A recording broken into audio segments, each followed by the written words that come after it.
मुझे भी मजे मजे के खाने बनाना सिखाएं। नहीं बेटा, अभी तुम छोटी हो, अभी बस मेरा थोड़ा हाथ बटाया करो। नहीं अम्मी, अब मैं बड़ी हो गई हूँ। देखिए मुझे सब कुछ तो आता है। मैं तो अब भोलू को भी पढ़ाती हूँ। अम्मी अम्मी, मैं बिस्किट का पैकेट खुला छोड़ के चला गया था। वापस आया तो चूंटियां खा रही थी उसे। अरे तुम्हें क्या पता कि बिस्किट कितने थे? तुम्हें तो गिनती भी नहीं आती। मुझे आती है आपकी पूरी। अच्छा तो चलो जरा मुझे ये चूंटियां ही गिनकर दिखाओ। 1 2 3 3। देखा, अभी तो कहती थी तुम्हें सब आती है। वो देखो, वो चौथी वाली चूंटी है।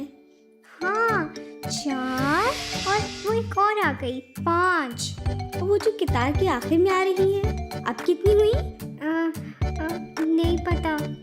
वो छठी है भोलू।